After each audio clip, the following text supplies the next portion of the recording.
ស្លឹកឈើខ្យល់ផាត់លើបក់រវិចហាក់ដូចជាចាំមិនភ្លេចចាំក្នុងចិត្តជាប់ជានិច្ចពីងពេចសង្សារស្លឹកឈើ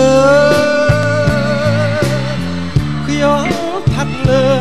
ហាក់ដូចជាលើកដៃបងហៅស្នេហាតែគ្មានសង្ឃឹមឡើយណាសោកាម្នាក់ឯងខ្យល់បងមកខ្លាំងចាំងស្លឹកដាច់ពីមេធ្លាក់កណ្ដោយកណ្ដាលរស័តតាមខ្យល់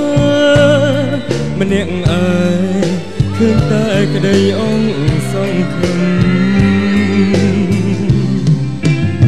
ស្លឹកឈើដាច់ធ្លាក់មកស្រស់ញញឹមលុះត្រូវថ្ងៃប្រែជាក្រៀមត្រូវសន្សើមព្រឹកប្រហៀមរលាយបាត់រូ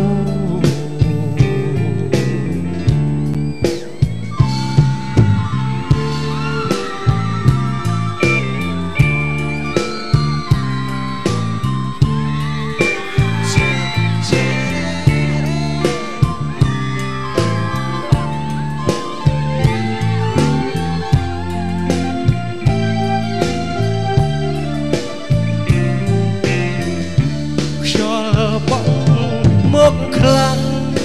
ស្លឹកជ្រុះដាច់ពីមេឃធ្លាក់កណ្ដោយកណ្ដែរស័តតាមខ្យល់ម្នាក់ឯងស្គាល់តែក្តីអស់សង្ឃឹមស្លឹកឈើ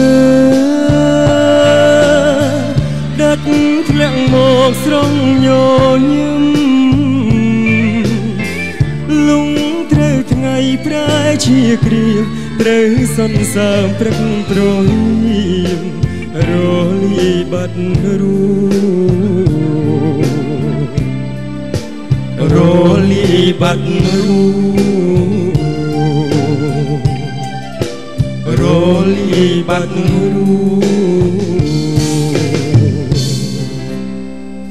ស្លឹកឈើ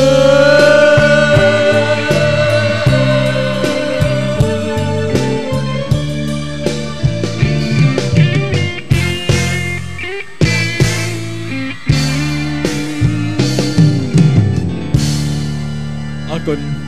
អរគុណអរគុណអរគុណបងអរគុណអរគុណបាទអរគុណថ្ងៃនេះពិសេសមែនតើបានបកស្រាយជាមួយនឹងរៀមច្បងរបស់ខ្ញុំបាទហូបឲ្យបងប្អូនព្រៀបសវត្ថមួយទាំងអស់គ្នាអរគុណមែនតើអរគុណបងនៅពេលនេះតិចទៀតជួបគ្នាទៀតជួបគ្នាម្ដងទៀតបាទបងបាទឥឡូវជាមួយនឹងបងប្រុសនៅបទចម្រៀងនេះមានជាបន្តដូចតទៅអរគុណបាទសម្រាប់បន្តិចសិនណាអរគុណ